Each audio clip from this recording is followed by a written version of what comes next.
Europe 1, La libre antenne. Catherine Blanc.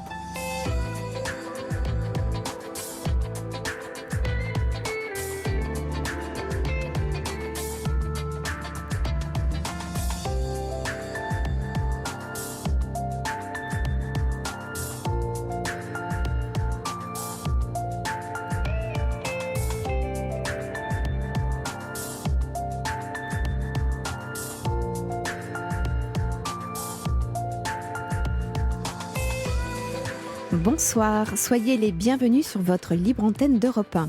Comme tous les soirs, nous sommes ensemble et en direct jusqu'à minuit.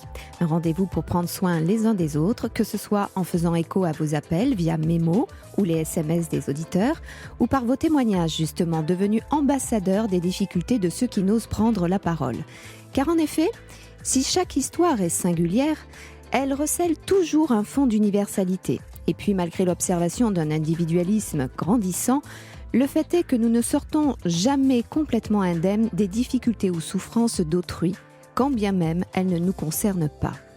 Alors, ne nous faisons pas aveugles ou sourds aux autres. Parlons-nous et écoutons-nous. C'est assurément un moyen de faire du bien et de se faire du bien à soi-même. Je vous invite donc à l'appel du 39 21 où Fanny et Bastien ce soir vous accueillent avec toujours gentillesse et enthousiasme afin que nous puissions échanger ensemble. Quant à vos SMS, c'est toujours au 39 21 suivi au 39 21 suivi du mot nuit et de votre message. Frédéric Dervin est fidèlement aux manettes de cette émission ce soir. Quant à Fanny et Bastien, eh bien, je les vois de l'autre côté de la vitre, fin prêts à décrocher à la première sonnerie. Alors, à tout de suite. 39-21, c'est la libre antenne et c'est maintenant. Venez vous confier à Catherine Blanc sur Europe 1. Bonsoir, Francine. Oui, bonsoir. Bonsoir Francine. Catherine. Oui. Ravie de vous accueillir. Ben, c'est très très gentil. Donc voilà, c'est ce que j'avais dit hier quand j'ai entendu le témoignage de cette jeune femme qui parlait de la sexualité. Ah, de Marie. Oui. Oui, c'est ça. C'était avant-hier. Je me suis dit, bon, ben, c'est l'occasion. Auparavant, si j'avais pas entendu sur l'antenne ce genre de témoignage, j'ai déjà avec l'émission de la petite Faustine, peu importe, oui, qui est très très intéressante. J'ai vu il y a quelque temps des témoignages justement de personnes comme ça qui s'aimaient énormément, mais pour qui ils ne ressentaient pas de désir. Donc je m'étais dit ça va, je suis pas anormale, ça existe. Puis alors le témoignage de cette petite jeune fille avant-hier, c'est vrai, elle a tout l'avenir devant elle. C'est vrai que on peut pas savoir ce qui lui arrivera. Mais moi, à mon âge, alors quel est votre âge justement, Francine? Oh mon Dieu, vous allez, j'ai pas la maturité j'ai 82 ans. D'accord, très bien. C'est super. Alors justement, je suis ravie que nous puissions parler de sexualité ou d'asexualité. C'est très bien. D'asexualité, oui. Alors bien sûr, c'est vrai que j'ai toujours cru être amoureuse quand j'aimais bien quelqu'un. C'était plutôt au niveau affectueux. Alors bien sûr, ma fille, j'ai une fille qui a 50 ans et j'ai cru en fait que c'était ça l'amour. Je n'ai pas de regret parce que je l'ai élevé seul parce qu'il était beaucoup plus jeune que moi à l'époque. Je l'ai eu à 32 ans et on s'était rencontrés quand il en avait 20 et moi 29. Il est parti, comme j'ai toujours fait plus jeune que mon âge et j'étais pas très mûre, je pense à cet âge-là, quoi que ça. Et donc j'avais été très très touchée parce que j'avais un groupe d'amis dont une était fiancée avec un de ses amis. Et c'est vrai que je lui avais pas dit mon âge. Il me donnait nettement moins à ce moment-là. Donc il y a eu la petite séparation juste à cette époque-là, il faisait 2 ans. C'était. Je suis émue, j'ai la voix qui je le crois parce que je suis très émue. Mais je comprends. Prenez le temps. Oui, c'est vrai, je suis une grande nerveuse. Donc il est allé chez les parents. Donc à ce moment-là, c'est pas tellement beaucoup écrit, mais je l'avais pas oublié. Et puis quand il est revenu, on s'est croisés un jour comme ça dans une rue, dans la ville où je travaillais, et puis on est tombés dans les bras l'un de l'autre. Donc ça voulait dire tout de même que malgré la différence d'âge, il m'avait pas oublié, donc on s'est vu un peu, et puis voilà, bébé Marie-Hélène était conçue, bon, c'est dit son prénom, mais bon. Donc voilà, et ben bien sûr, comme il était gentil, très délicat avec moi, ça se passait, mais sans plaisir, mais sans dégoût, loin de là, hein, mais voilà. Et puis j'ai connu quelques personnes, mais en fait oui, je ne connais pas, je n'ai jamais connu, je n'ai jamais ressenti ce que pouvait être désirer quelqu'un, voilà. Voilà. C'est formidable de pouvoir en parler parce que, comme vous le dites, vous voyez, vous aviez le sentiment d'être anormal et Oui. heureusement que justement des gens osent témoigner. On ose aujourd'hui, à notre époque, pouvoir parler de sexualité paisiblement, d'accueillir justement les discours des uns et des autres, parce que il fut un temps où il y avait un discours de façade, presque une norme proposée. Il n'était pas question de s'interroger sur ce que l'on ressentait soi-même. Et puis, il y avait d'ailleurs une sorte même d'interdit au désir féminin, hein, puisque dès lors qu'une femme avait du désir, elle était considérée souvent dérangée, folle, indécente, hystérique, ce qui fait la naissance de la psychanalyse. Enfin, vous voyez, c'était des choses assez difficiles, ce qui fait que dans ce discours social, pour les femmes, il fut très compliqué d'accueillir librement leurs désirs. Mais certaines, y sont arrivées quand même, l'ont masqué au travers du désir de grossesse, du désir d'enfance, qui permettait de parler de sexualité parce qu'on parlait l'envie d'enfance, qui permettait du coup de faire l'amour.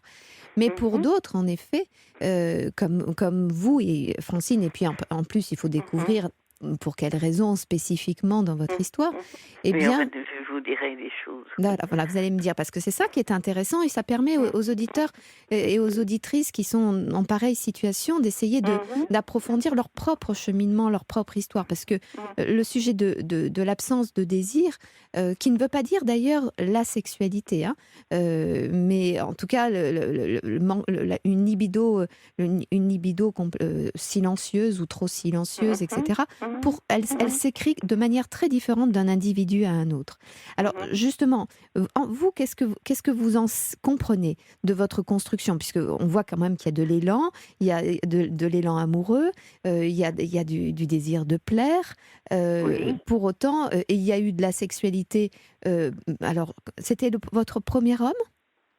Non, non. Non, dans l'entreprise c'est ça qui me désespérait, parce que dans l'entreprise où je travaillais, c'était des hommes mariés qui me faisaient la cour. Alors j'ai cédé à un d'entre eux, le seul, qui avait tellement de gentillesse à mon égard. Il me faisait des petits cadeaux, il était très très gentil avec moi. Mais je le faisais pour lui faire plaisir. C'est pas produit beaucoup de fois, mais c'était par reconnaissance. Par reconnaissance, voilà. Et c'était parce qu'il vous flattait. Votre plaisir était ailleurs que dans le cadre de la sexualité. C'était d'exister dans le regard de cet homme. C'est ça. D'accord. Oui, c'est ça. Oui, puis ça a eu lieu très peu de fois. Donc, en fait, ben voilà. Alors, j'ai été élevée par un papa assez âgé parce que je suis la deuxième et mes parents ont eu ma sœur et ma maman ayant contracté la tuberculose quand elle était jeune, enfin après avoir eu ma sœur qui a 15 ans d'écart, elle est partie maintenant, mais qui était née 15 ans avant moi, ayant contracté la tuberculose, et on avait dit à mon papa et à ma maman, si vous souhaitez un deuxième enfant, il faudra attendre vraiment un certain temps que vous soyez complètement rétabli. Oui, pour être solide. Donc ma maman était de 1900, elle m'a donc eu en 1939, et ma sœur était de 1924. Et le hasard de la vie a voulu elle avait très très peur. J'étais à Fontainebleau à ce moment-là, et c'était le début de la guerre, ça a été la guerre. Elle était prise de terreur, de panique. Il a fallu fuir Fontainebleau. Donc ils ont quitté Fontainebleau. Alors aucune bombe n'est tombée, mais moi par contre j'étais bébé, j'avais 15 mois, je crois, ça a été bombardé à la guerre. Oui, ils m'ont envoyé, ils nous ont envoyé, ma sœur et moi, qui commençait à être fiancés, dans la future famille de ma sœur, de la belle famille. Et il se trouve... Il se trouve qu'à l'Exode 40, comme mon papa et maman m'ont fuyé en voiture, ils avaient mis tout ce qu'ils avaient de plus précieux, ils parlaient vers Sully-sur-Loire. Oui, je suis encore un petit peu émue d'en parler, mais je vais bien parce que je fais de la psychothérapie depuis très très longtemps.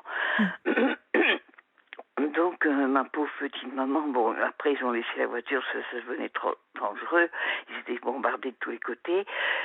Du côté de Sully-sur-Loire, ils ont pris leur bicyclette. Mon papa était devant et il y a un éclat d'obus qui est tombé sur ma maman, ça aurait pu être le ventre, ça aurait pu être les jambes, qui lui a perforé les poumons.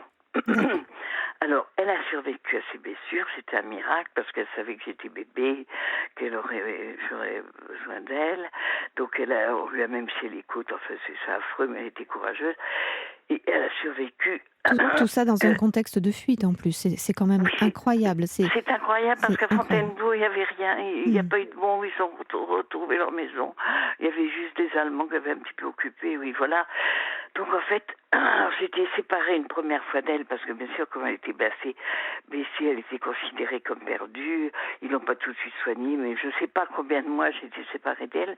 Et ma sœur me disait, puisque là, je l'ai vu ces 5 dernières années de sa vie, je me suis occupée d'elle. Elle me disait, c'est incroyable parce qu'on aurait cru que je comprenais pas, bien sûr j'avais 15 mois, mais tu pleurais jamais, t'étais séparée de maman, voilà. Elle a donc, ma maman a survécu jusqu'en 48, parce que ma sœur ayant trouvé son futur mari en garnison à Fontainebleau et elle voulait que lui, bon, pas souvent, ils sont mariés, il n'avait pas 17 ans, mes parents revenus à Fontainebleau, ont senti que ma sœur s'ennuyait beaucoup, et alors qu'elle était suivie par un grand professeur à Paris, c'était tout près, hein, et elle aurait pu, bon, avec des filles c'est facile, mais elle s'ennuyait tellement de ma sœur qui me réclamait, elle s'ennuyait de sa petite sœur, ils ont tout laissé à Fontainebleau, ils sont venus s'installer, je vais dire, dans les Hauts-de-France, voilà. Bon. D'accord. Voilà. Et donc, elle était tellement contrariée qu'elle trouvait que ma sœur n'avait pas fait un choix terrible, etc. Et mon beau-frère était très, très mûr, très égoïste. En fait, elle a pu être suivie une fois qu'on était dans ce petit village. Et puis, ben voilà, elle est morte en 48. Voilà, j'avais 8 ans et demi. Oui. Non, voilà. C'est une histoire. Depuis la nation. Alors je dis ça d'un seul coup, je me ressaisis parce que je pleure plus maintenant. Hein, parce que là, je raconte tout ça, mais j'ai tellement travaillé en psychothérapie depuis très longtemps mais là, c'est émouvant comme ça de raconter mon petit parcours. Et vous savez, ce n'est pas parce qu'on travaille en psychothérapie que on enlève l'impact de l'histoire dans tout ce qu'elle raconte d'émouvant.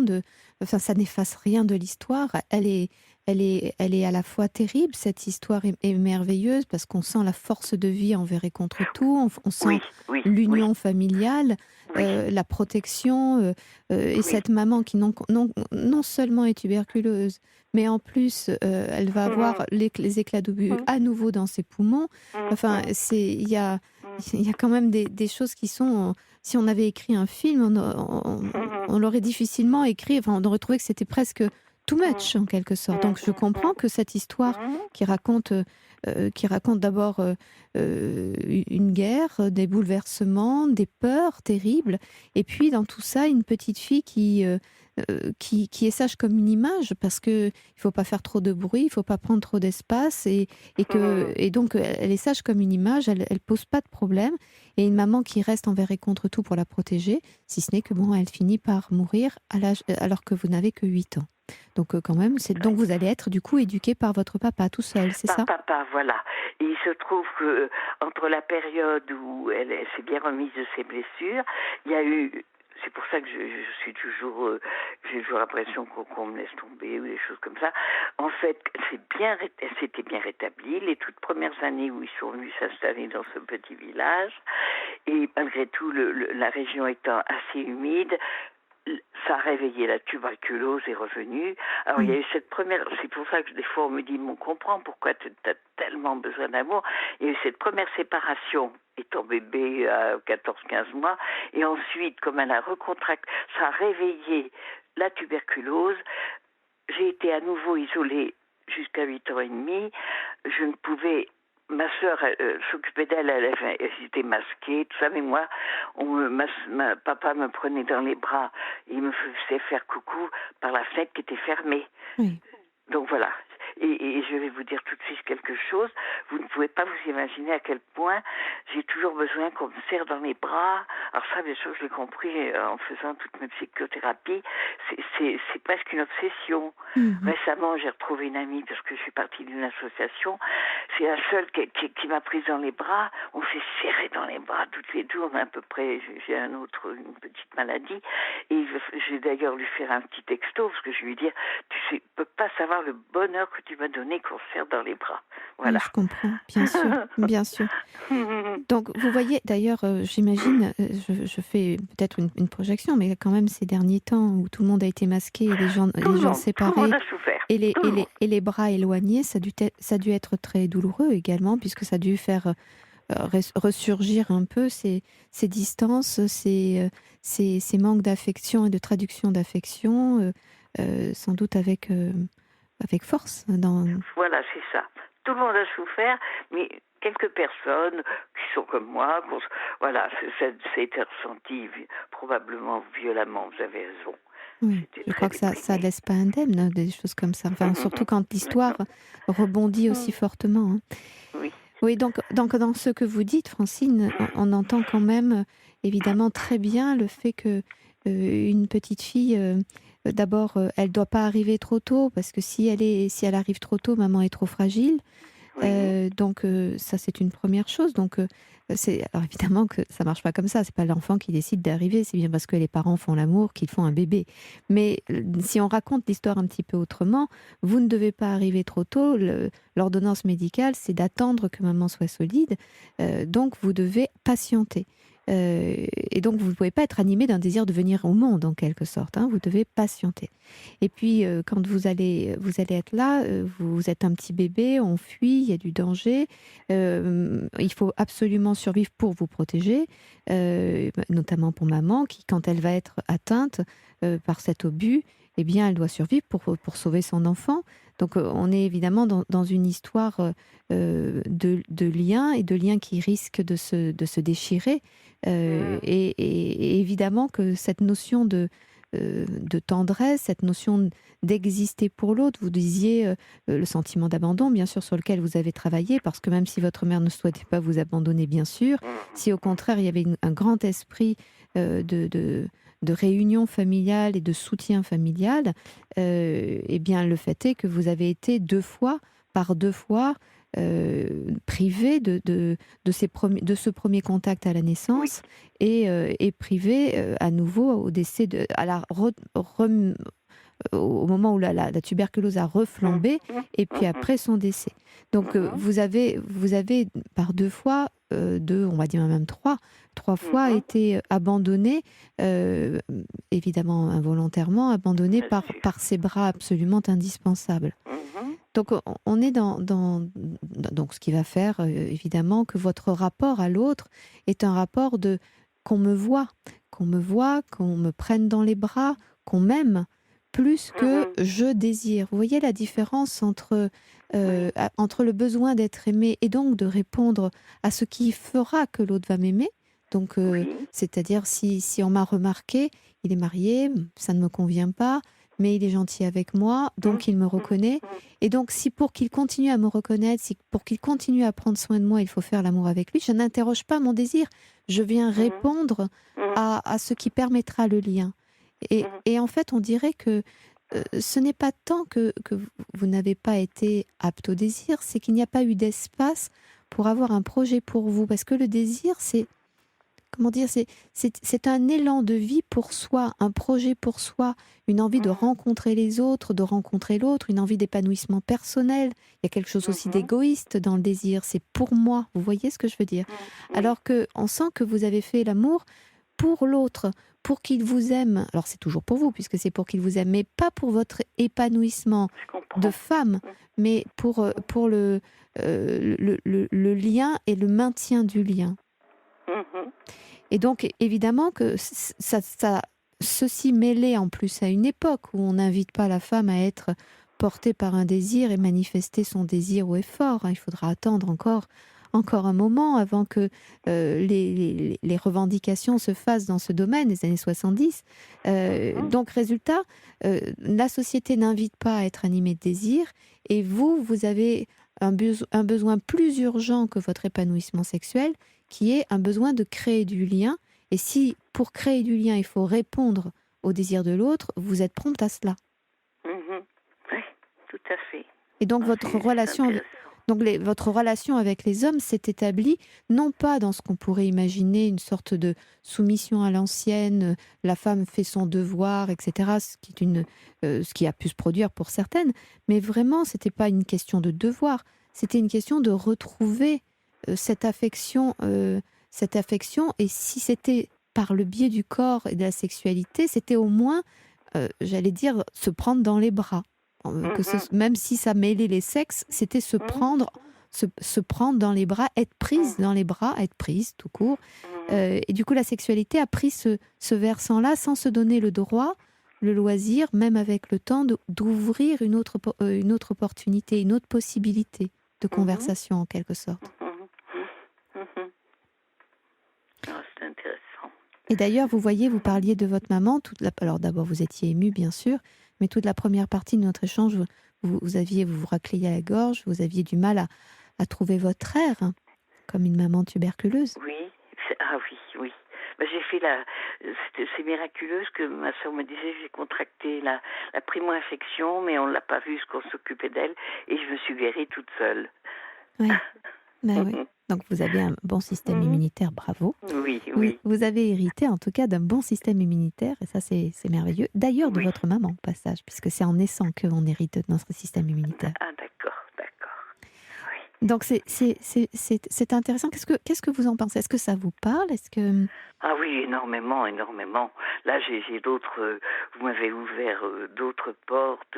Oui, pour l'explication de fait de se sentir pris dans les bras. Bon, c'était ça. Inconsciemment, j'ai tellement eu un besoin ma sœur disait très gentiment de moi quand les dernières années où j'étais la voir, que j'avais un retard d'affection. Je trouvais ça trop mignon comme expression. On a eu la même maman, mais elle a pu se construire. Elle a eu un chagrin fou. Elle avait déjà 3 enfants, puisque c'était mariée très jeune, mais je sais qu'elle avait un chagrin fou de perdre maman. Mais elle s'était construite au milieu d'un couple aimant, musicien. Tous les deux, maman était chanteuse lyrique. Elle était professeure de chant, de piano. Papa jouait du violon. Donc, je dis pas qu'elle a eu un chagrin fou, mais elle était construite. Elle avait un mari, elle avait 3 enfants. Mais je nie pas du tout ce que ça a dû être pour elle aussi. Bien terrible. Sûr. Et puis, vous voyez, il y a aussi une chose, c'est que votre maman, si elle est morte, c'est parce qu'elle était aussi dans un lieu où il n'y avait plus de possibilité de poursuivre les soins dont elle avait besoin, parce qu'elle avait rejoint un petit village où se trouvait votre sœur. Oui. Donc, d'une certaine manière, son souci de maman, d'être auprès de sa fille aînée, l'a empêchée de continuer à prendre soin d'elle. Oui. Vous voyez, cette compétence à prendre soin de soi, et en fait, elle a pris soin, elle voulait survivre, non pas pour elle, mais pour vous, parce que vous étiez petite. Elle a arrêté ses soins parce qu'elle est allée près de sa fille aînée. Donc, en fait, c'est comme une sorte de... pourtant, c'était une musicienne, une chanteuse, donc il y a quelque chose d'assez... dans le côté artistique, d'assez... une volonté de faire entendre sa voix. Il y a quelque chose qui pourrait être au contraire un épanouissement individuel. Mais en fait, dans son rôle de maman, elle a laissé tout ça au bénéfice de ses enfants jusqu'à en perdre la vie. Oui. Et pardon, allez-y. Oui, excusez-moi. Et elle a eu aussi un éclat dans la gorge, qui a traversé la gorge, et elle a réussi à continuer à donner des cours de piano, où moi j'ai pas vraiment de souvenirs, mais avant de retomber malade, et justement elle ne pouvait plus chanter, elle a eu un éclat, c'était moins grave, mais ses cordes vocales avaient été touchées, donc c'est fou ça, oui, oui. Et vous voyez, et vous commencez avec des cordes vocales enrayées. Vous dites ma voix s'en va, ma voix fuit. Vous avez parlé de votre mère qui fuyait, la peur et les risques, qui a fui sa maison, qui a fui son métier, vous voyez, on est dans vous employez des mêmes terminologies et on sent bien toute cette affection quand on perd sa maman aussi jeune. Il manque, comme vous le disiez très justement, tellement de repères. Ça veut pas dire que plus tard, on est prêt à perdre nos parents. Mais comme vous le disiez très justement, on a de la matière pour survivre. On a de la matière pour avoir une idée de soi, indépendamment de ce qu'il nous reste encore à acquérir grâce à nos parents, auprès de nos parents. Et c'est comme si il y avait quelque chose qui ne s'était pas permis de s'épanouir, comme si vous étiez toujours l'enfant qui attendiez. D'ailleurs, vous disiez que cet homme, le papa de votre fille, était plus jeune que vous parce que vous faisiez plus jeune, comme s'il y avait quelque chose qui n'arrivait pas à mûrir. Non pas que ce soit pas bien de faire plus jeune, tant mieux pour vous. Non, mais si c'est vrai aussi, oui. Je me permettrais aussi alors que mon papa, forcément, c'était un monsieur qui était de 1893, donc avec beaucoup de principes, et je me souviens d'avoir entendu dire de moi, je devais être adulte, comment il me disait, elle a une maturité d'une enfant de 10 ans. Bon, c'était pas très gentil, mais ce qu'il y a aussi où j'ai été très très marquée, c'est pour ça que j'ai quand même, mais je veux pas prendre trop longtemps en tête quand même. Non, mais je vous en prie, au contraire. Ah oui, alors pas évident du tout après, parce que mon papa, il a tellement aimé maman, il travaillait, il était cadre de banque, il avait des clientes, il aurait très bien pu plusieurs fois continuer sa vie, mais il a aimé maman, donc ça n'a pas été évident du tout pour moi. Il y avait pas de place pour une autre personne entre lui et moi, parce qu'il continuait. Des fois, il me disait, oh oui, avec tes petits cheveux, j'aime bien. Alors je comprenais parce que ça me rappelait maman. Les 2 premières années, je crois que j'ai dormi avec lui dans le lit. Il me lisait les fables de La Fontaine, tout ça. Et il m'a fait involontairement beaucoup de mal, parce qu'il était jaloux de mes amis, jaloux quand j'allais au moulin. Je m'en sors bien, je voudrais pas tout raconter, mais j'ai quand même des troubles de bipolarité, et j'ai eu des traitements psychologiques très très graves, électronarcose,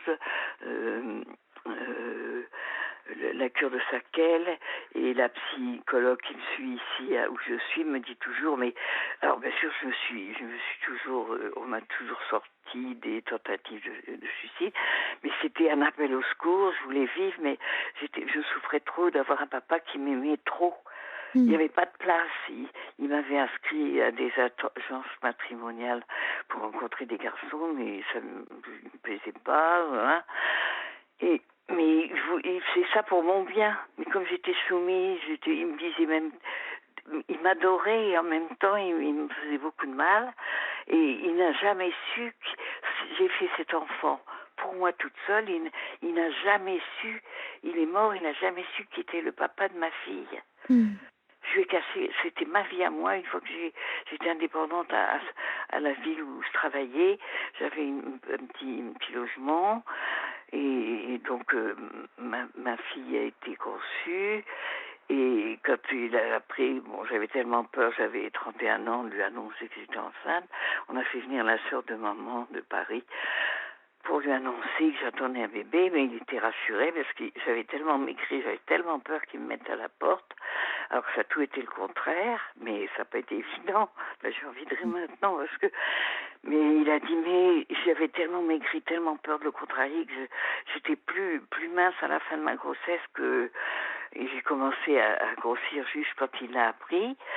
Et il disait, il faudra dire à cet enfant qu'il est mort, son père est mort. Donc, c'était terrible parce que les 2 premières années, je continuais à aller de mon village à la ville où je travaillais. Et puis, un soir, elle allait avoir 2 ans. Et comme il y avait beaucoup d'autorité, moi, je devais être fatiguée et je ne devais pas être assez sévère. Il m'a prise, il m'a attrapée, puis il m'a jeté contre le rédacteur en colère parce qu'il m'a dit tu n'as pas assez d'autorité. Et le lendemain, j'ai dit c'est terminé, je vais partir dans cette ville. Et je savais que la nourrice, je travaillais à l'éducation nationale. Le documentaliste avait une gentille nourrice pour son petit garçon. J'ai dit, voilà, je pars. Alors, et ce qui est curieux, c'est qu'il l'a assez bien compris. Je lui ai pas dit que c'est parce que je voulais pas que ce soit, c'est pas lui qui élevait ma fille, et parce qu'il avait dit, on va l'élever tous les deux, il était heureux comme tout. Il retrouvait sa fille, il était heureux. Je sais pas bien dire ça, mais j'ai jamais réussi à le haïr. Je peux pas lui en vouloir, parce qu'il a dû être tellement malheureux d'avoir perdu ma maman. Donc, souvent, on me dit, mais tu te rends pas compte, il t'a empêché de vivre, mais non, je ne l'en veux pas, j'en veux pas. Voilà. On déborde un peu là. Non, parce que il y a tellement de choses à dire.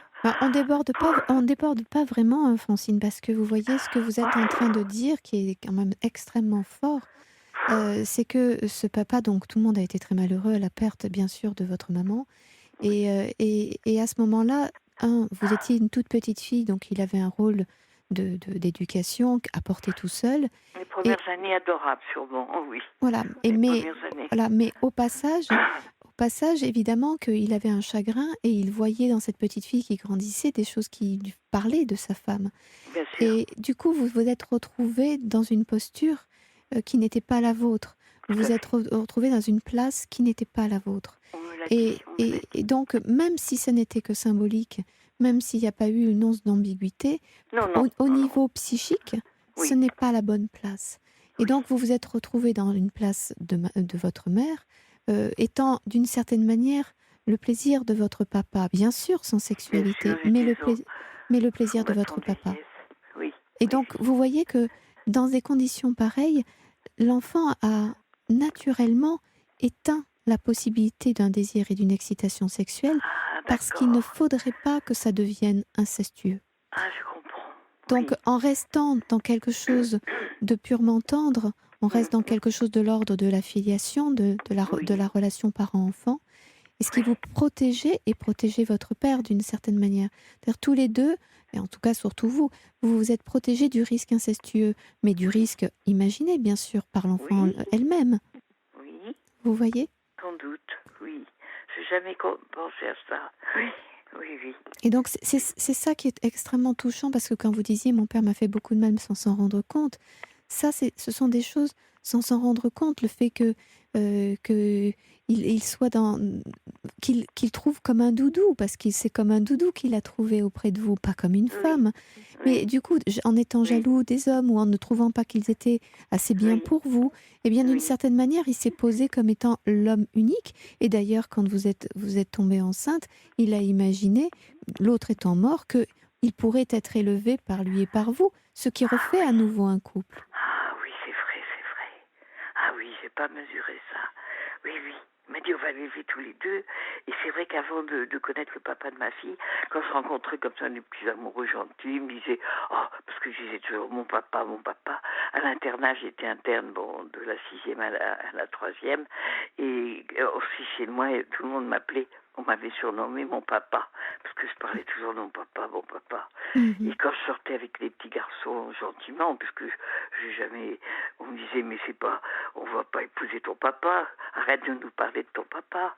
Et donc, ça me revient tout ça. Voilà. Donc déjà, les autres se trouvaient étranges qu'il soit si source d'admiration. Et donc, de fait, ils vous mettaient tout de suite, parce qu'eux étaient dans une préoccupation de qui je vais épouser plus tard. Et vous, parlant de votre papa, il dit, mais enfin, tu n'as pas épousé ton père.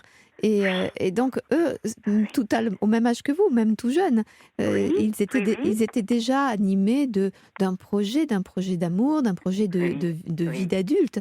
Alors que vous étiez dans ce même développement, coincés en quelque sorte dans des besoins, parce que c'était des besoins, c'est pas votre père qui vous a seulement coincé, c'est que vous aviez aussi des besoins d'une éducation pour compenser l'absence d'une maman, et que donc du coup ce papa était primordial, puisque vous n'aviez pas deux parents, vous en aviez plus qu'un, et du coup il devenait particulièrement précieux et indispensable.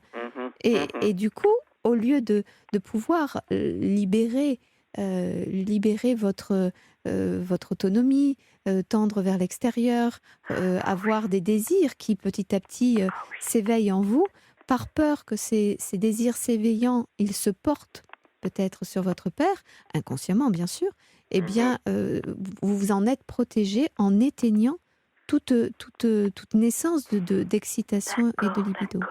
Ah, c'est formidable ce que vous me dites là. Ah oui, oui, oui. Vous voyez, c'est vraiment mille merci de votre témoignage, Francine, parce que la sexualité, encore une fois, votre corps était tout à fait apte à, mais votre psychisme, parce que c'est ça la différence entre les animaux et nous, qui sont une autre espèce animale, mais c'est que nous avons justement développé un cerveau qui est d'une telle complexité et qui, du coup, envisage tellement d'enjeux, écrit tellement d'histoires que ce qui, chez les animaux, dès lors qu'il y a un peu de chaleur, je ne parle pas de la chaleur de la météo, mais dans les corps, tout de suite, évidemment, ils s'accouplent et ils se fécondent, etc., de façon assez simple, assez naturelle, parce que justement, ce n'est pas encombré par les enjeux des relations. Chez les humains, nous avons des enjeux colossaux. Comment on me voit, comment on m'aime, quel risque y a-t-il pour l'autre, pour moi. Et par définition, ces enjeux viennent freiner, enrayer, compliquer notre sexualité. Et c'est pour ça aussi que notre sexualité est beaucoup plus riche que dans le monde animal, parce que justement, nous avons ce cerveau suffisamment complexe et parfois torturé. Du coup, on est très, très artistique, parfois un peu tordu aussi, dans nos constructions sexuelles. Voilà. C'est vraiment passionnant. Oui, c'est passionnant, voilà. Et donc, ne vous jetez pas la pierre quant à ça. Ne croyez pas non plus que votre corps n'en était pas capable. Vous n'étiez pas sans élan. Vous avez simplement œuvré avec beaucoup d'intelligence, de manière certes inconsciente, mais avec beaucoup d'intelligence dans la protection de ce que aurait pu occasionner cet élan. Et puis, par ailleurs, vous avez surtout privilégié la réparation des manques.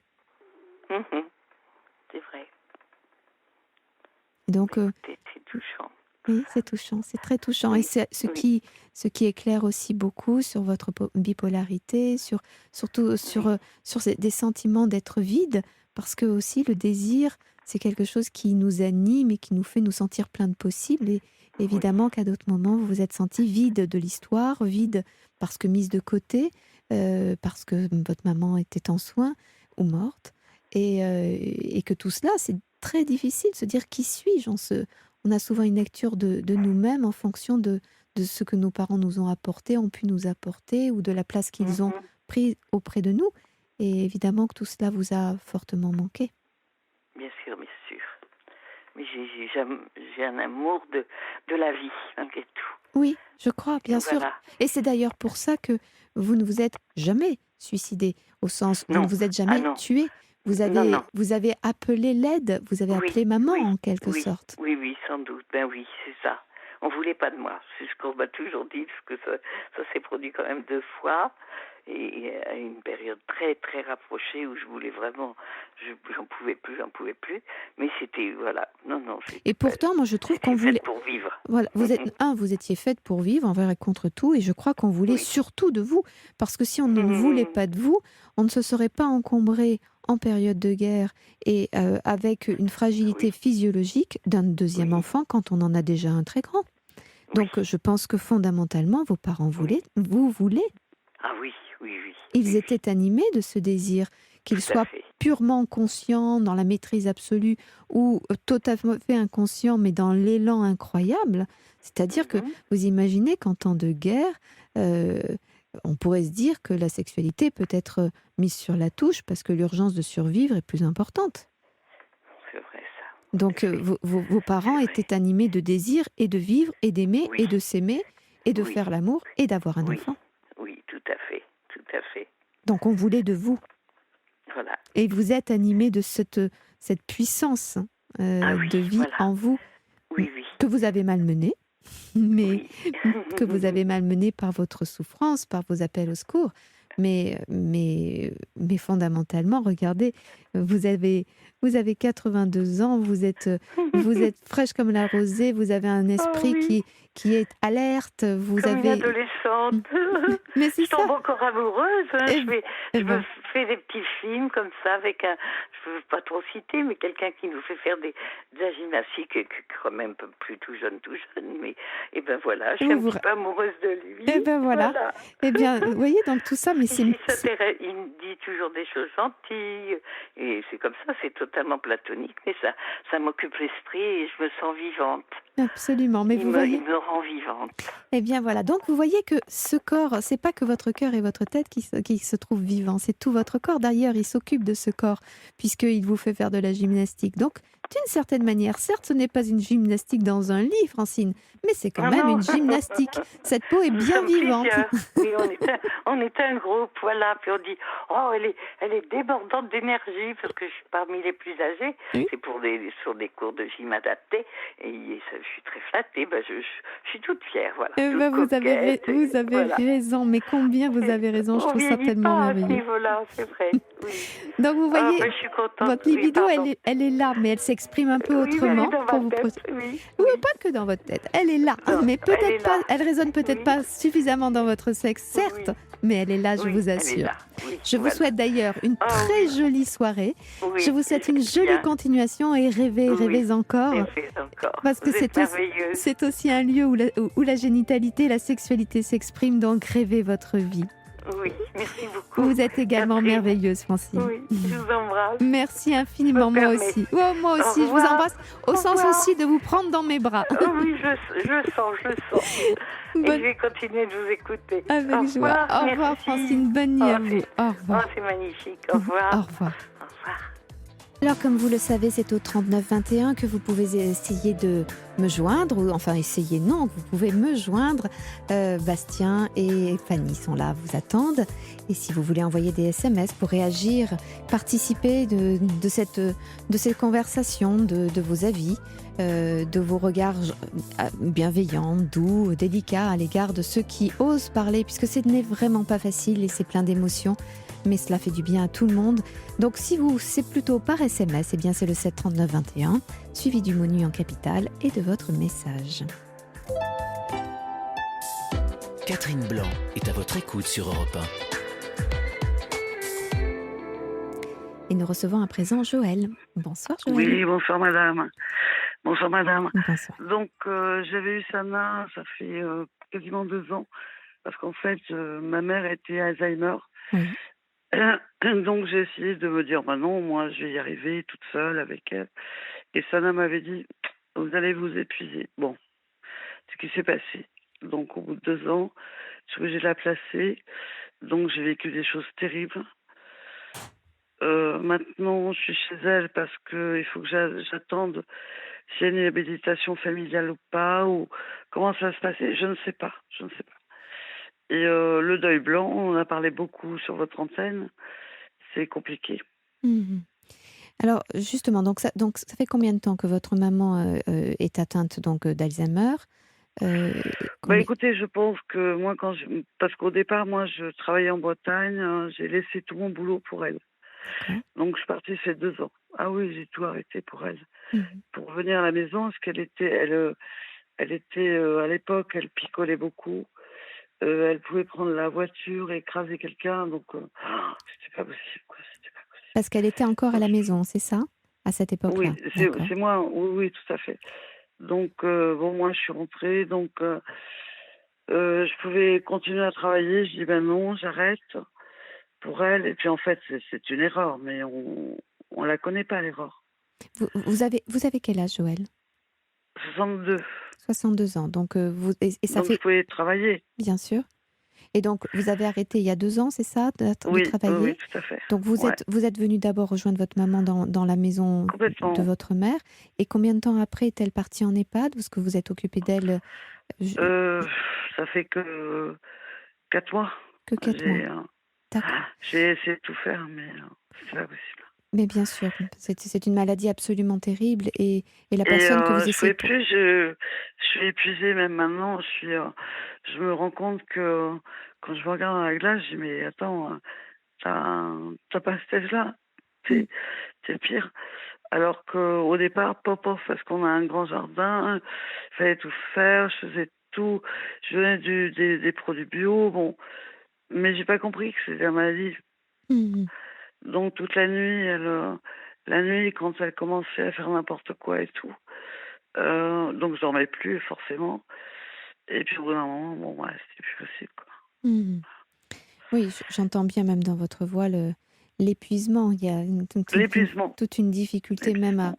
à articuler la vie en quelque sorte, jusqu'à articuler les mots, parce qu'il y a quelque chose qui lâche en quelque sorte, qui abandonne. Complètement, Oui, complètement. j'entends. Et est-ce que vous vous êtes suivi de quelque manière que ce soit Mais non, médicalement ou parce que psychologiquement? le problème, si vous voulez, j'ai tellement fait pour elle que oui, je fais des analyses et puis j'ai même pas été les chercher pour vous dire parce que c'était elle.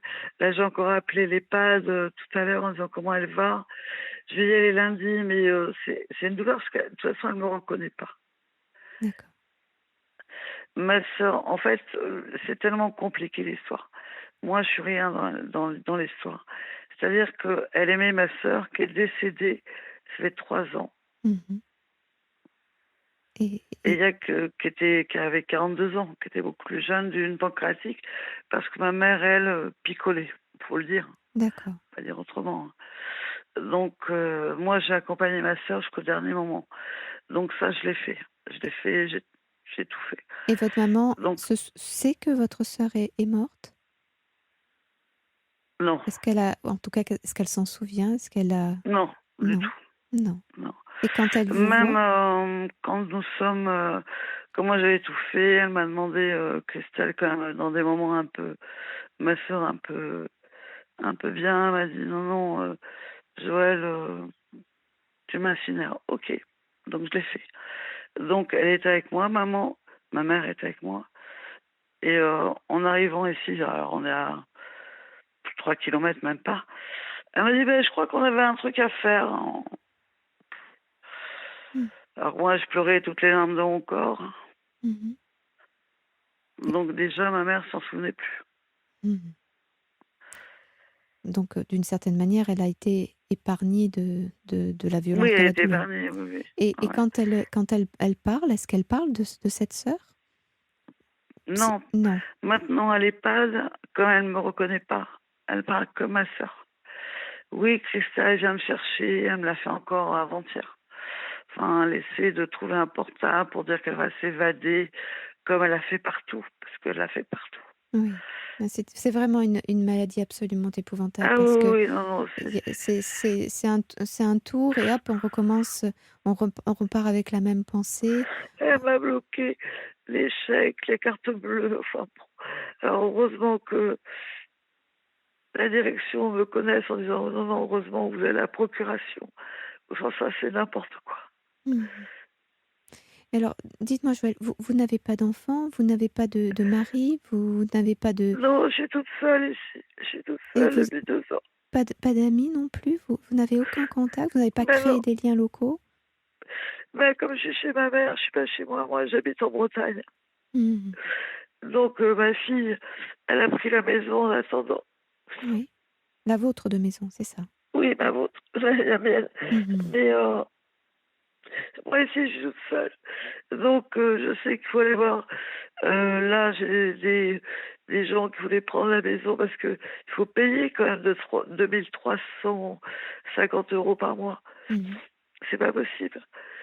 Donc, pour le moment, j'ai bloqué à 1 500 € Mhm. en disant le temps de vendre le bien. Mhm. Donc, de vendre la Voilà. maison de votre mère pour pouvoir Bien payer l'EHPAD, sûr, c'est ça? bien sûr. Ce Sauf qui que moi, impliquera que vous deviez rentrer en Bretagne et que vous vous éloigniez de l'EHPAD, c'est ça? pas du tout. C'est que le problème, c'est que moi, je suis que la première sœur. C'est très compliqué, mon histoire. Moi, si vous voulez, je suis la fille de ma mère. Oui. Donc, là, vous avez compris. Jusque-là, oui. Après, Voilà, jusque-là. Ma demi-sœur qui est décédée, D'accord, avec Christelle, un autre papa. voilà, avec un autre papa. Donc, si vous voulez, quand ils ont fait le papier, ils l'ont fait pour cette petite au départ. D'accord. Donc, cette petite qui malheureusement est décédée à 42 ans, elle a, moi j'ai ma petite nièce donc qui va avoir 12 ans. C'est pas elle qui peut décider. Mhm. On est bien d'accord. Sauf que tout le monde me dit, tu peux pas vendre la maison comme ça, mais moi, je m'en fous. Je ne sais pas comment faire. Moi, c'est parce que je peux pas rester ici. Parce que cette maison appartient légalement à l'héritière de votre sœur, c'est ça? À votre mère, et derrière votre Je mère, l'héritière pense de votre au sœur. dernier des vivants entre mon beau-père et ma mère, ça c'est sûr. Et votre beau-père Donc, est comme toujours ils vivant? avaient une fille, non, il est décédé. D'accord. Donc je pense que après, mais personne. Donc j'ai fait une habilitation familiale. Là, je passais chez le juge, mais j'en peux plus, quoi. Je vais dire, écoutez, excusez-moi. Et moi, je me retire de tout ça et je rentre chez moi. Je n'en peux plus. Mhm. 2 ans que je suis ici. Je paye toutes les factures. Je suis toujours là. Il faut que j'aille voir ma mère. Ça va jamais. Qu'est-ce que vous voulez que je fasse? Alors, Joël, effectivement, donc, si je récapitule pour qu'on soit bien clair, donc vous êtes, vous, Oui, dans la maison de votre maman est à l'EHPAD, tout à fait. cette maison appartient légalement à votre mère, et donc, après, au décès de votre mère, à votre nièce, oui, à votre nièce, puisque c'était à Oui, votre moi, j'ai sœur. qu'un quart le quart. Enfin bon. Voilà, donc vous êtes la seule adulte en capacité de prendre des Voilà, décisions, c'est mais ça. vous n'avez pas assez de voix, en quelque sorte, de part pour ces décisions-là. Donc il y a toute une histoire d'abord de Voilà. légalité. Il y a une maman qui décline considérablement et qui, elle, est à l'EHPAD, qui coûte de l'argent. Vous qui avez arrêté de Voilà. travailler et qui, du coup, n'en gagnez pas, et qui vous avez épuisé même vos propres ressources en payant Tout à à fait. droite et à gauche. Et vous Tout à n'avez fait. pas fait qu'épuiser vos ressources financières, puisque vous épuisez aussi vos ressources physiques, puisque là, vous êtes Oui, manifestement un peu épuisée. au bout du rouleau. Et par ailleurs, Mais c'est vrai, hein, je le dis, hein, je suis épuisée. ah ben, je crois que je veux dire, vous pouvez, on vous croit sur parole. Je vous assure, Joël, on l'entend de toute façon. Vous êtes à fleur de peau, vous êtes vraiment, on sent bien dans la difficulté, avec l'envie évidemment de rentrer chez vous et de lâcher tout. Et à la fois, ça Oui, pose la question, qu'est-ce qui fait que je doutais tellement de l'amour de ma mère oui, pour avoir abandonné comme ça tout, ma fille, mon boulot, ma maison, ma région, mes oui, amis, oui, et venir à son chevet? oui. Oui, c'est ça. Et pourquoi vous doutiez si fortement de l'amour de votre maman? Parce que moi, j'ai jamais été rien. Donc, comme j'étais la première, et que, excusez-moi, mais toutes les deux, elles picolaient tout le temps. Comme j'étais à la mairie, je bossais beaucoup. C'est vrai que j'ai beaucoup travaillé. Donc, en fait, comment dire, elles m'appelaient en disant, ah ouais, ah ouais, tu travailles, toi. Mais on fait rien, quoi, style. Elles m'ont détruite, quoi. Elles ont tout fait pour me détruire. Donc vous étiez coupable d'avoir une vie, de pouvoir aller bien, et c'est pour ça que du coup vous avez rallié la bande en renonçant à votre travail, votre fille, vos liens? J'ai C'est-à-dire que vous... renoncé quand ma soeur est décédée. Ouais, ça a été dur. Et je voyais ma mère qui était en train de tomber. Hmm, Et je me suis dit, oh, oui. c'est pas bien. Maintenant, quand je revois le cheminement, je me dis, mais non, je n'aurais jamais dû le faire. Mais ma mère elle a recommencé à prendre la voiture. Et je sais pas pourquoi j'ai toujours le problème qu'elle me dit parce que enfin bon, bref, c'est pas très loin, à 3 kilomètres. Elle allait chercher de l'alcool et puis je sais pas quoi. Elle savait plus où était la voiture et j'ai dit un jour, elle va écraser un enfant. C'était dans ma tête. J'avais très peur. Je Mhm. sais pas pourquoi. Donc, j'ai vu avec le maire d'ici, je dis, bon, écoutez, attendez, je vais arriver. Voilà. Après, j'ai planqué les clés, enfin, évidemment. Mhm. Et j'ai vécu 2 ans de cauchemar, je le dis sincèrement. Et 2 ans de vous cauchemar. viviez, quand vous étiez en Bretagne, vous viviez avec votre fille? Non, du tout, non, non, j'ai fait toute seule, mais je bossais, donc, D'accord. Mais vous viviez avec toute mon seule chien. avec votre chien? Parce que le papa de votre fille ne vit pas, enfin, vous n'êtes pas avec lui? Non, non, non, j'ai toujours vécu D'accord, souvent toute seule. d'accord. Ça, mais bon, c'était pas grave, j'ai des copines. peu importe, on allait au sauna, à la piscine. Moi, je fais beaucoup de sport. J'ai 8 heures de sport par semaine, donc c'est Encore pas grave. aujourd'hui? Oui. D'accord, Voilà, enfin là, je suis à 6 heures. d'accord. J'ai un peu de mal, Je mais comprends j'en fais quand même parce beaucoup. que le sport, c'est absolument merveilleux, ça donne de l'énergie, ça entretient votre corps, Ah ouais, je mais suis obligée, mmh, hein, parce que sans ça, ma tête, ça va pas bien, hein. bien sûr, bien sûr. Parce Mais à la que fois, ici, il y a des moments où il faut faire un peu moins quand on est dans cet état d'épuisement parce que ça devient ça fait l'inverse. Au lieu de vous faire du bien, ça finit par vous faire du mal si vous êtes oui, en période de fragilité. Il faut savoir un peu lever le pied un peu. oui, mais je peux pas rester ici, dans cette maison. C'est un tombeau. Mmh mh. Vous voyez, je suis là, je me dis: «Qu'est-ce que je fais ici?» J'ai, 1 hectare, donc là, le jardinier, donc je suis avec la banque, heureusement qu'avec la banque, on s'entend bien. Donc vous inquiétez pas, c'est juste pour elle, parce qu'elle dit qu'on lui a volé sa voiture et tout. J'ai peut-être que je vais me faire arrêter et qu'on va me dire: «On elle fait n'importe quoi», Oui, même de l'EHPAD. ceci dit, elle est à l'EHPAD, elle n'est pas en enfin Ah ouais, elle fait n'importe quoi, sa mais maladie fait que sa parole n'est pas non plus une parole prise au sérieux. Si elle dit qu'on lui a volé sa voiture et que vous roulez dans la voiture, on va pas vous bah, bien arrêter parce que sûr. vous l'avez volée. Ouais, mais vous savez, il y a un moment, là, elle a quand même, fait les cartes bleues, donc j'ai été obligée de reprendre une carte bleue où j'ai mis c'est très compliqué, enfin, ça, c'est pas tellement le Non, c'est problème, pas hein, le on su s'en non, fout un peu. c'est pas le Ça, on s'en fout un peu. C'est que c'est tout le temps, quoi. Donc mmh mh. là, je vais lundi, donc comme elle me reconnaît pas, je suis là, comment vous dire? Là, j'ai avec ma voisine qu'elle connaît bien, qui était une actrice de théâtre, quand elle entend sa voix: «Oui, ça va Jacqueline», mais moi, je suis terrorisée, quoi, je suis terrorisée. Parce qu'elle me dit: «Ah, mais qui tu es toi?» Mmh. Mon Dieu, la voix, ça m'a Mmh mh. mon Dieu. Alors, Ah, je dirais alors moi, je voudrais revenir sur le fait que vous n'êtes rien. C'est terrible cette phrase. Qu'est-ce qui fait mais de que toute façon, de j'ai jamais rien été. pourquoi Comme j'étais la première, mais oui, mais j'ai être la première, c'est pas être rien. Moi, je suis une première, je suis pas rien. Qu'est-ce qui fait que vous avez cru que être une première, c'était être rien? parce qu'ils ont fait comprendre. Parce que moi, je ne buvais pas, je travaillais et j'étais, à la mairie. Et ma sœur, qui est malheureusement décédée à 42 ans, elle voulait pas bosser, donc elle a toujours bu avec ma mère. Donc ma mère s'est cassé la gueule dans les escaliers, enfin, je vous explique pas. Mais donc pourquoi vous dites que vous ne viviez pas parce que vous travailliez? Au contraire, vous viviez plus que jamais puisque vous travailliez, contrairement à elle qui peinait à vivre justement. Pourquoi vous pensez c'est-à-dire qu'il y ait eu, elle ne vivait pas, elle n'arrivait pas à se réaliser, elle n'arrivait pas à faire quelque chose d'elle-même, en tout cas pour votre sœur et votre mère à cause de la maladie. Pourquoi vous dites que c'est vous qui n'êtes rien? Parce que tout le temps, c'était comme ça. Elle m'appelait au boulot. Oui, Et parce elle avait trop bu, elle était saoule, elle vous appelait, voilà, c'est ça. et vous répondiez, vous étiez coupable d'être Ben au oui, je boulot, d'être en répondais. lit? Oui, Mmh. je répondais en disant qu'est-ce que je peux faire, quoi. Ma soeur, à l'époque, quand elle a commencé, elle avait 35 ans, 36 ans, elle avait sa petite, j'ai dit, mais attention à toi, quoi. Et j'y arrivais pas. Et alors justement Joël, pourquoi aujourd'hui, puisque votre maman est dans la sécurité d'un EHPAD, que votre sœur est malheureusement décédée et que donc du Oui, coup elle risque elle-même rien, pourquoi aujourd'hui vous êtes encore là à attendre dans cette maison plutôt que effectivement rentrer chez vous? mais parce que, si vous voulez, Où vous j'ai avez une demandé fille, où vous l'habilitation avez... familiale Mmh.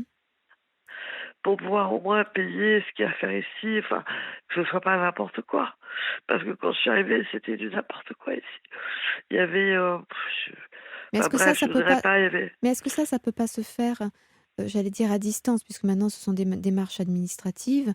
Qu'est-ce qui vous empêche? Qu'est-ce qui fait que vous restez dans cet arrêt sur image, dans cette souffrance, que vous sombrez jusque dans la pathologie, j'allais dire, de votre mère et votre sœur? C'est comme si vous vouliez, en étant, presque atteinte comme elle, oui, faire partie de la bande parce que vous êtes complètement, sentie c'est ça. exclue. Ouais, c'est ça.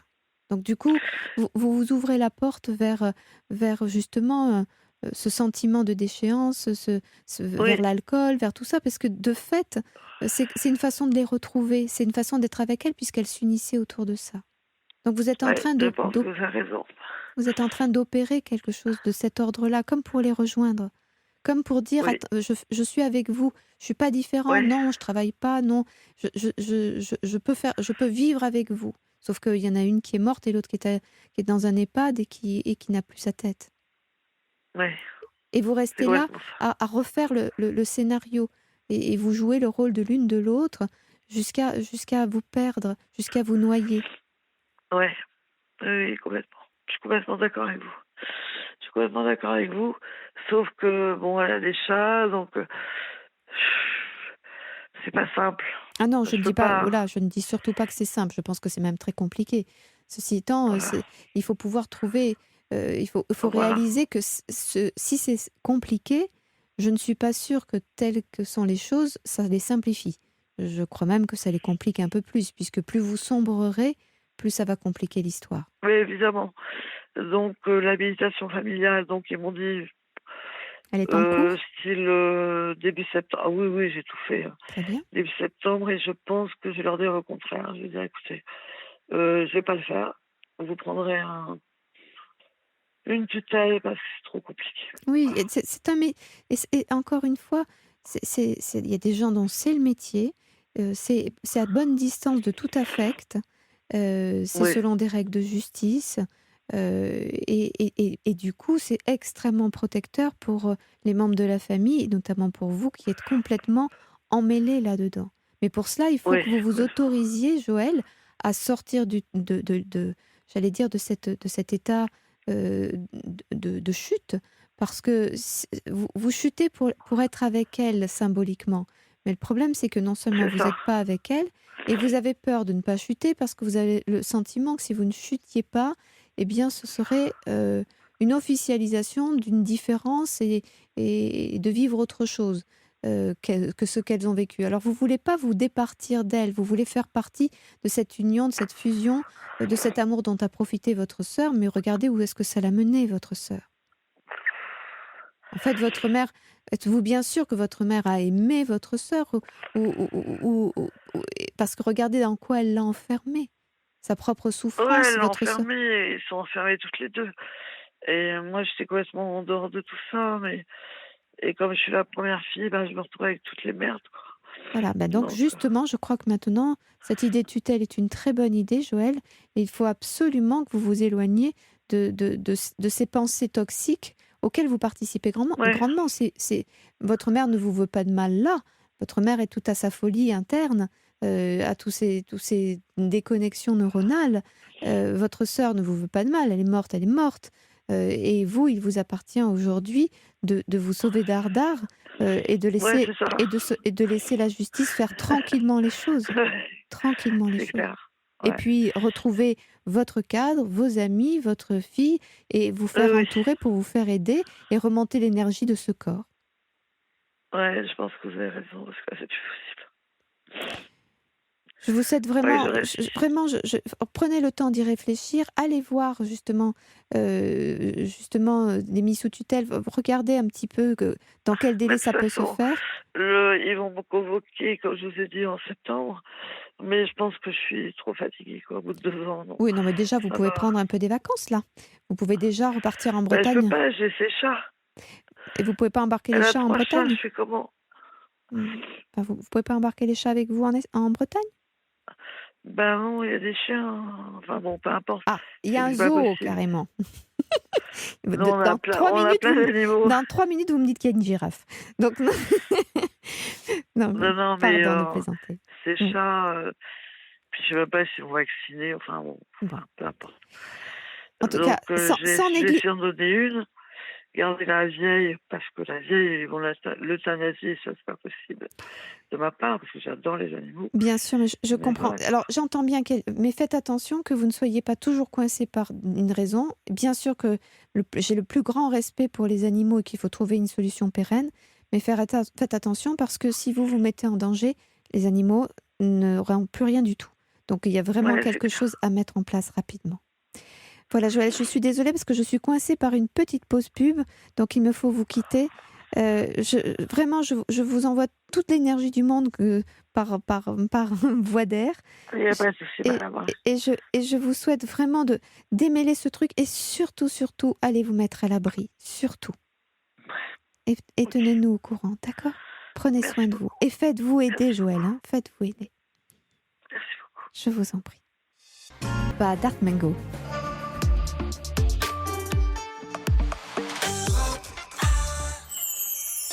La libre antenne d'Europe 1. Catherine Blanc accompagne vos nuits. Et nous retrouvons donc Damien. Bonsoir Damien. Bonsoir. Alors, racontez-moi, vous riez. Vous vous attendiez pas à être à l'antenne si rapidement, c'est ça? Si, mais en fait, on s'est juste parlé en même temps, c'est pour ça. Ah d'accord, bon. Mais, voilà. Donc, je suis très content de pouvoir exposer un petit peu mon histoire. Alors, racontez-moi. Quelle est-elle cette histoire? Écoutez, en fait, moi, j'ai été victime de viol durant 8 années, en fait, de mes 8 ans jusqu'à mes 16 ans, de mon demi-frère, en fait.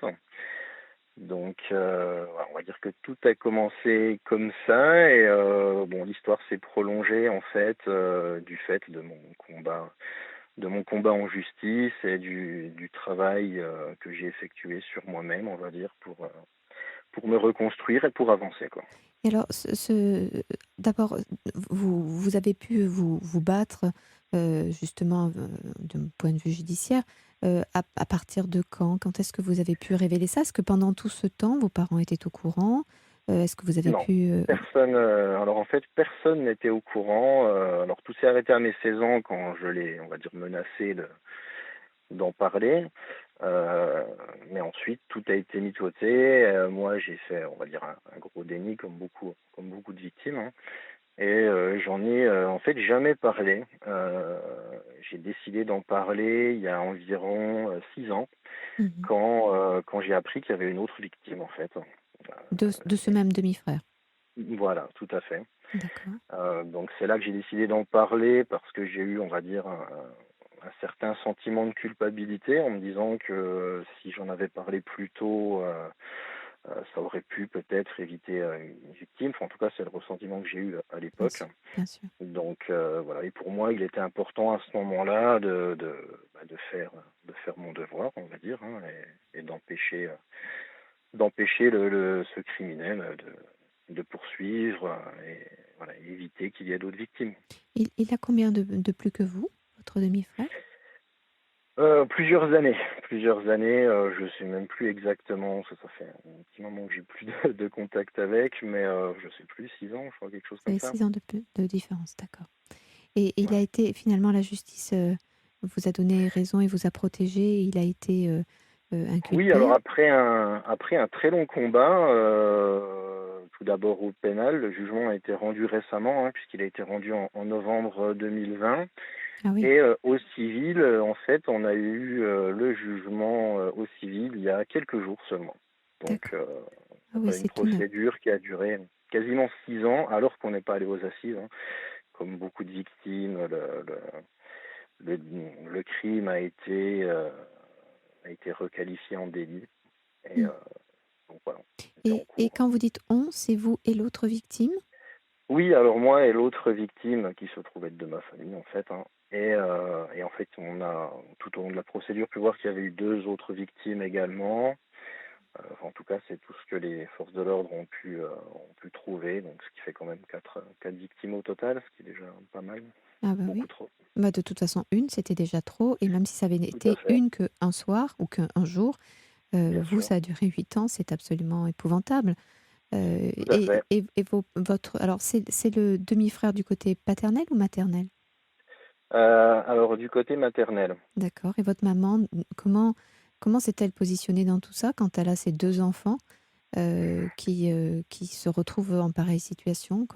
Comment vous êtes-vous senti soutenu par elle ou pas? Ma maman a eu 3 enfants, en fait, elle en a eu 2 d'un premier mariage, puis moi, en fait, au second mariage. Mhm. Donc elle a été au courant qu'il y a quelques années maintenant, quand on a décidé de lui en parler. Oui, Ça a été très difficile. bien C'est sûr, très, très difficile pour elle, pour moi également, hein. bien sûr. Euh, dans sa position, on doit dire, elle a été assez, enfin, dans le sens que je l'espérais, hein. Elle a coupé tout lien avec son fils, hein. Mhm. Maintenant, Qui, voilà, elle qui, a pris qui est position en comme ça. prison? Qui est en prison sera en Non, prison? alors il a Quelle est sa eu peine? une condamnation d'un ferme aménageable. Attendez, Je relève pas ferme. je n'ai pas très bien entendu. Il a eu, puis après ça a bugué. Il a été condamné à 1 an ferme, Un enferme, d'accord. mais aménageable. Donc en fait, il a eu simplement un bracelet électronique, quoi. D'accord, ok. Voilà. C'est un peu Donc ce qui faible tout était ça.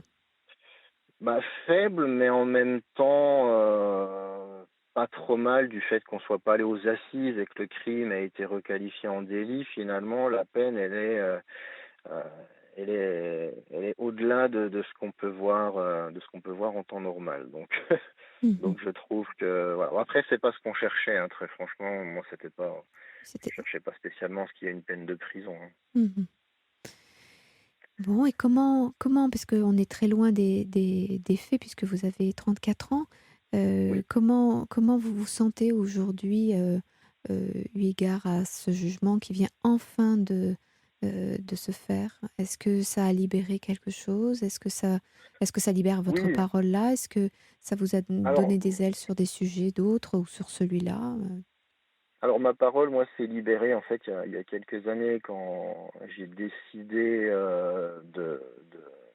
de sortir un petit, enfin un mini-livre en fait, on va dire, sur mon histoire, Mhm, que j'ai publié auprès, enfin que j'ai auto-publié, mais que j'ai diffusé moi en fait sur mes réseaux, puisque en fait oui. après le procès au pénal, le procureur a dit une phrase, enfin a dit une phrase durant le procès qui m'a pas mal aidé, Mhm, qui m'a dit: «Vous n'avez pas à avoir honte, vous êtes les victimes, mhm, vous n'avez pas à vous cacher, vous n'avez rien fait de mal». Et c'est quelque chose qui était important à entendre de sa part, et c'est vrai, en absolument. fait, c'est vrai. Bien sûr. Et en Bien sûr. fait, voilà, moi j'ai écrit mon histoire à ce moment-là, je l'ai diffusée. J'avais plus rien à cacher, puisque finalement ce mensonge que je cachais, ou ce fait que je cachais, il avait plus lieu d'être finalement, donc je l'ai révélé. J'avais Mhm, rien, voilà. Et ça a été plutôt une bonne chose, ça a été bien accueilli par beaucoup de monde. mhm, Courage.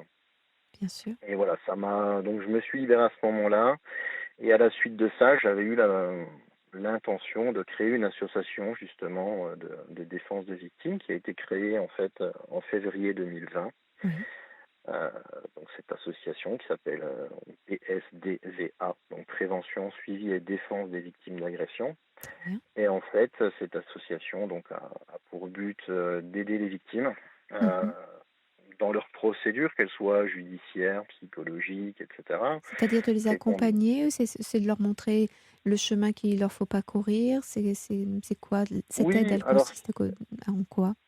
alors à plusieurs choses. Déjà de les soutenir, hein, Bien sûr. parce que le Moralement? chemin, voilà, Bien le sûr. chemin est très différent pour tout le monde. Bien sûr. Bien sûr. Euh, donc déjà les soutenir, les aider, leur donner aussi les informations que beaucoup de victimes n'ont pas. Ça, on Mhm. s'en est rendu compte au fil du temps. Beaucoup n'osent pas porter plainte après parce qu'ils pensent que c'est trop tard, alors que c'est pas forcément le cas.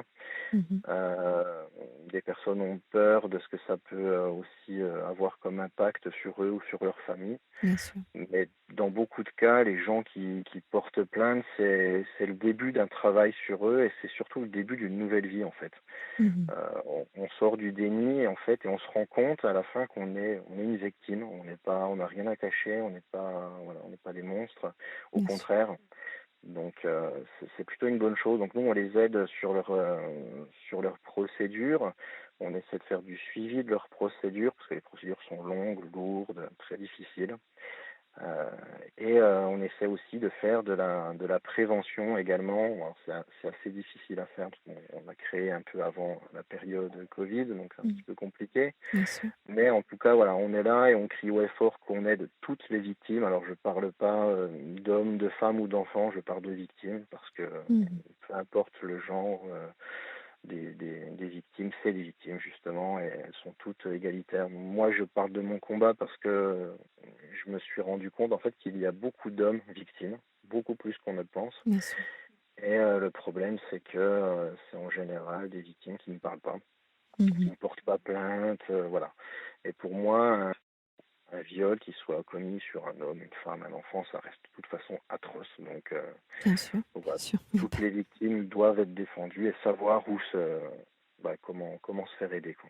Et d'ailleurs, nous vous communiquerons après l'antenne les coordonnées de Linda qui souhaite rentrer en contact avec vous, Damien. Oui, il n'y a aucun problème, avec Voilà. plaisir. Euh, donc, j'ai retenu des mots qui me paraissent importants parce que je les entends souvent, qui sont les mots de déni, culpabilité et honte.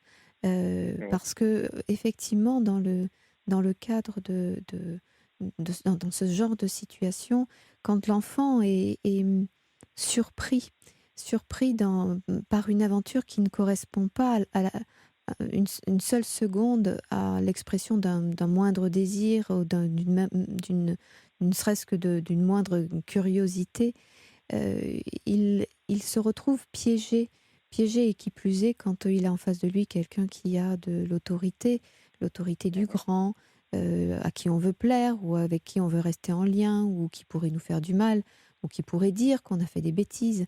Et surtout quand il s'agit de sexualité, puisque un enfant, quand il a 8 ans, il est dans un temps, il vient de passer l'âge de raison et c'est un temps de pudeur. Il y a tout un temps dans l'enfance où l'enfant est assez exhibitionniste, assez curieux, parle beaucoup de sexualité, ça c'est plus jeune, Tout à mais à fait, oui. compter de 8, de 6-7 ans, il rentre dans cette période de pudeur importante. Il a tout à fait conscience de la sexualité, mais il la refoule parce qu'elle l'inquiète, parce qu'elle est en train d'émerger, parce qu'il sait qu'il est un garçon ou qu'il est une fille. Donc c'est un moment où l'enfant a besoin qu'on le laisse tranquille dans ce refoulement. Et quand on vient l'agresser sexuellement, que ce soit simplement par les mots, ou que ce soit par le toucher ou le passage à l'acte, donc il n'y a même pas de hiérarchie. Quand on vient le bousculer alors il est dans un effort psychique important de refoulement, eh bien ça vient bousculer toute son organisation. Et l'enfant se sent tout d'un coup coupable de ce qu'il n'est pas arrivé à faire, c'est-à-dire coupable de ne pas être arrivé à refouler ce sexuel pour s'ouvrir à d'autres choses, d'autres curiosités et d'autres maturités en attendant l'âge adulte. Et donc la première des choses, c'est que l'enfant se retrouve victime parce que sa honte ou son sentiment de culpabilité d'être d'une manière ou d'une autre potentiellement responsable de ce qui est en train de se jouer, eh bien, fait que au lieu de voir l'agissant, c'est-à-dire le violeur, l'enfant se croit à l'origine d'une manière ou d'une autre, il ne sait pas très bien comment, agissant. Et du coup, il était tétanisé. Et tétanisé, eh bien, il ne bouge pas. Et comme il ne bouge pas, il renforce son sentiment de culpabilité et de honte, puisqu'il a l'impression que toute nouvelle aventure est du fait de ne pas avoir su l'arrêter. Et donc, il est coincé au fur et à mesure dans cette position de victime. Tout à fait. C'est ce que je vois, c'est ce que je ressens et c'est ce que chez beaucoup de victimes, effectivement, hein. C'est, comme vous le dites, des mots qui reviennent souvent, hein, ces sentiments de honte, d'impuissance aussi, de culpabilité au moment de l'acte, mais aussi par la suite, et souvent pour de nombreuses années. Et dans des cas où on a conscience que les criminels ont fait d'autres victimes, on a encore plus ce sentiment de culpabilité. Oui, Euh, il y a même des enfants. Vous voyez, vous avez réagi quand vous avez perçu qu'un autre enfant pouvait le subir. Donc, c'est bien la preuve que vous sentiez bien que ça n'avait pas du tout sa place. Bien sûr. Mais il y a des enfants qui sont capables. J'ai pu voir des situations où des enfants finalement acceptent leur sort pour protéger les autres, les plus jeunes. Et si par contre ça vient atteindre les autres, alors là, ils réagissent. Mais ils se laissent, et c'est un peu ce que vous racontez, c'est-à-dire tant que ça ne concerne que vous, vous êtes prisonnier de votre honte, vous vous organisez avec une sorte de déni pour vous protéger. Mais ce n'est que quand un autre enfant est atteint que tout d'un coup, eh bien, il y a une urgence de protection de l'autre qui réveille votre possibilité de protection vous-même. Oui, c'est ça, c'est exactement ça. Et, euh, et c'est vrai que ce sentiment de culpabilité, en général, déclenche des réactions, ce qui est au final une bonne chose, hein. Et d'ailleurs, moi, je joue beaucoup là-dessus avec les victimes qui me contactent dans l'association quand elles hésitent à porter plainte ou ou à révéler ce qu'elles subissent. C'est justement de leur dire que même si elles le font pas pour elles, finalement, elles le font aussi pour d'autres. Bien sûr. Et, euh, et c'est ça en fait qui est souvent déclencheur de procédures parce que certes on veut se reconstruire, c'est important pour nous, hein, mais c'est important de sauver les autres. C'est toujours plus fort ce sentiment de se dire qu'on va aider quelqu'un plutôt que de se dire qu'on est une victime et que finalement on vit avec. Donc à quoi bon lancer une procédure qui va Bien réveiller sûr. des souvenirs, qui va être douloureuse. Voilà, c'est très compliqué, hein, et en France, du côté de la justice, c'est très très très compliqué. Bien sûr. Euh, voilà, Alors, moi je suis pas, je termine juste là-dessus parce que moi oui, je bien suis pas sûr. passé en procédure aux assises parce qu'on m'avait dit que c'était long, et, euh, et moi quand je vois qu'en procédure classique, on va dire délictuelle, on est déjà sur des procédures qui durent 6 ans quand même. Oui, c'est Donc énorme. C'est énorme. voilà, c'est énorme. Et c'est un matraquage, bien sûr, psychologique important. Damien, restez Tout à avec nous, s'il vous plaît. On fait une pause pub et on continue parce qu'il y a des choses importantes encore à dire. Catherine Blanc est à votre écoute sur Europe 1. Damien, vous êtes toujours là? Oui. Alors, je voulais, vous avez dit quelque chose qui est important, effectivement, souvent pour aider les victimes à porter plainte. C'est vrai que l'argument, c'est penser que cette personne, elle le court toujours, qu'elle pourrait faire du mal à l'autre. Et c'est souvent ce qui fait le déclenchement de la prise de position. Et à la fois, moi, je me suis longtemps, puisque je l'ai dit moi-même, cette phrase, j'ai invité à réfléchir, j'allais dire la cause du groupe. Et à la fois, je réalise aussi combien ce peut être parfois un poids que l'on fait porter à la personne qui déjà a été victime, a peur d'être victime encore du jugement, puisque avoir affaire à la justice, on va juger de ce qui est grave, pas grave. Et c'est un risque aussi que la justice ne soit pas juste. Bien sûr. Et donc, du coup, il y a une grande peur d'être encore plus étiqueté dans une quelconque responsabilité ou de l'histoire, en quelque sorte. Et souvent, on dit, mais vous ne le faites pas que pour vous, vous le faites pour les autres. Et comme si on risque toujours un peu de culpabiliser, de ne pas vouloir sauver l'autre. Alors, il y a ceux qui, comme vous, pour sauver l'autre, je crie enfin l'impossible, je crie enfin l'horreur.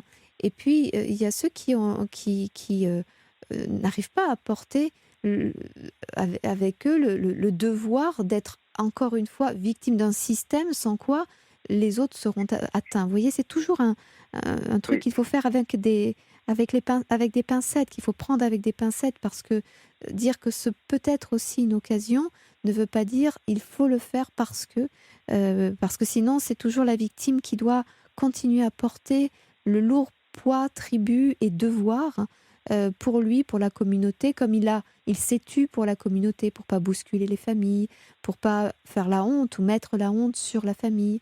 C'est toute la problématique de la victime, hein, bien sûr. Oui, c'est tout à fait ça.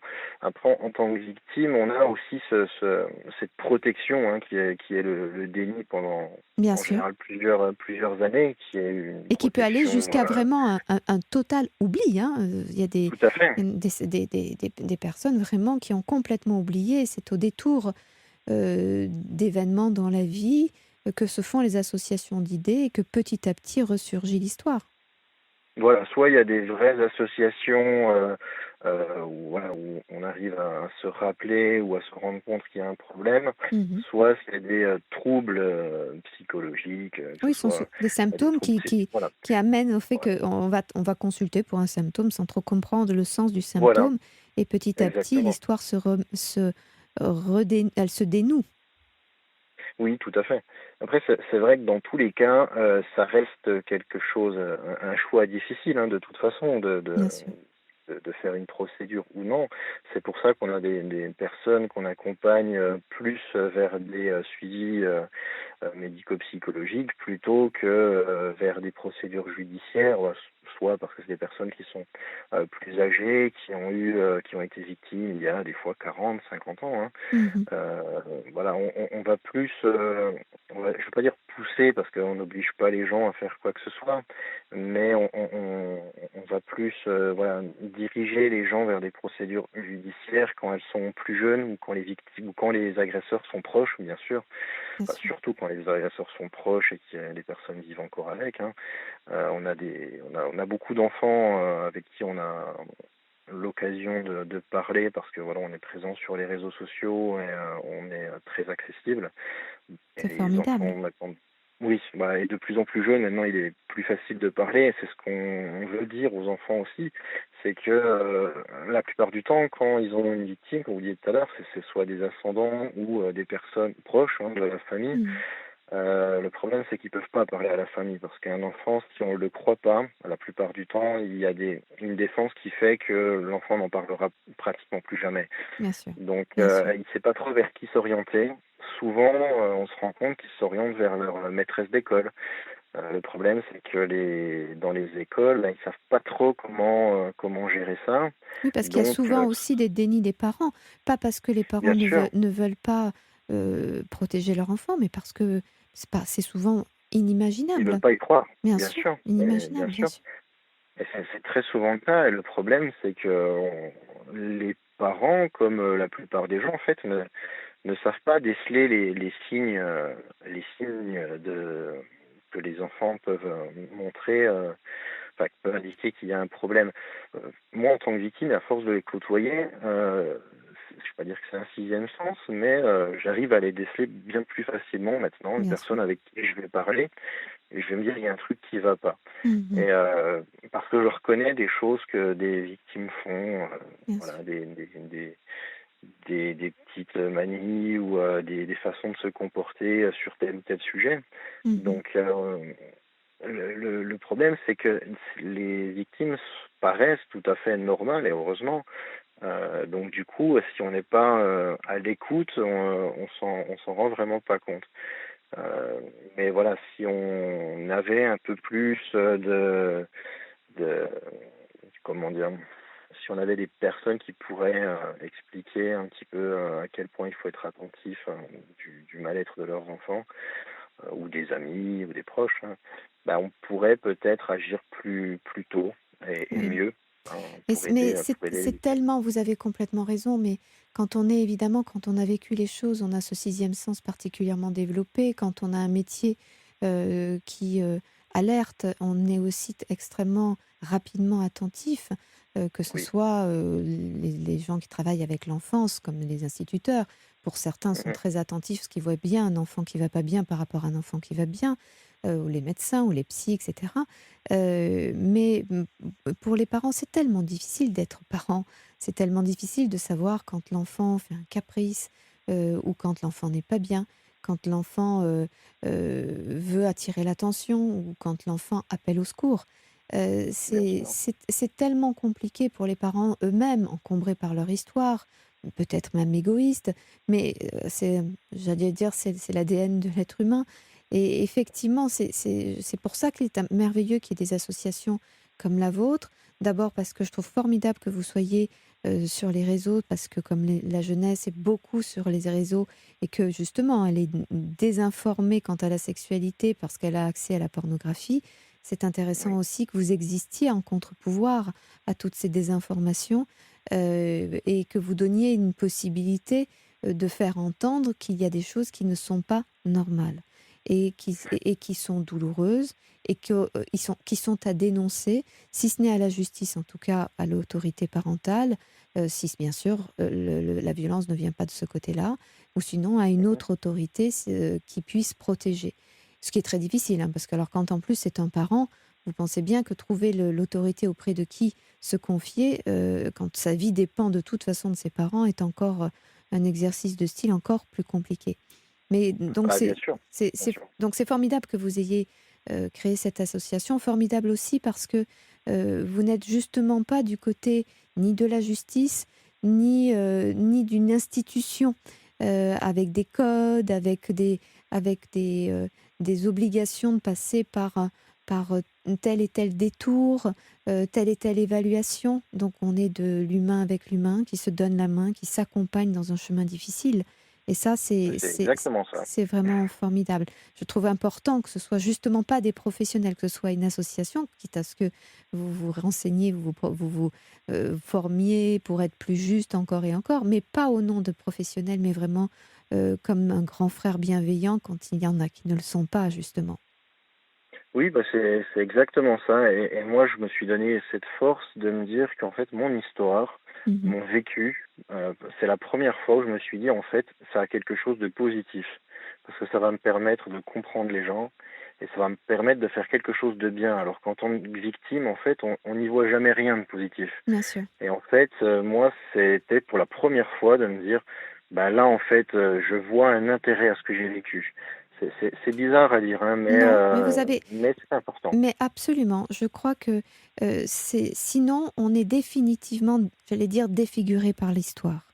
Et si on sait faire de l'histoire une occasion merveilleuse, une force formidable, une ouverture, une intuition forte, eh bien, d'un seul coup, vous avez enlevé le pouvoir à ce frère, à ce violeur. D'ailleurs, on va enlever le terme de frère, puisqu'il y a tout sauf de la fraternité. Voilà, vous lui avez enlevé son pouvoir. Il a voulu vous détruire, il vous a permis d'être fort. Il vous a permis d'être lucide. Il vous a permis d'être plus à l'écoute de tous ces petits frères et sœurs à droite et à gauche qui, comme vous, ont vécu des choses extrêmement douloureuses, petits ou grands d'ailleurs, parce qu'il y a aussi beaucoup de choses douloureuses par des plus âgés, comme vous disiez, des gens qui ont vécu des choses il y a près de 40 ans et qui vivent encore malheureusement avec cela. Et donc ça, c'est formidable. Et je crois que ça, c'est un très joli mot qu'il appartient à chacun de bien retenir. Parce que comme ça permet de ne pas rester enfermé dans l'état de souffrance et de victime. En tout cas, je vous remercie infiniment, Damien, de votre témoignage. Évidemment que pour tous ceux qui souhaiteraient retrouver les coordonnées de l'association, eh bien, la Libre Antenne est là pour leur communiquer. Merci infiniment. Merci à vous. Au revoir Damien. Au revoir, merci. Voilà, eh bien, la Libre Antenne est terminée. Demain, c'est Sana Blanger qui sera vos oreilles et votre voix. Je vous souhaite une bonne nuit, une belle fin de semaine et je vous retrouve pour ma part lundi prochain. À très bientôt.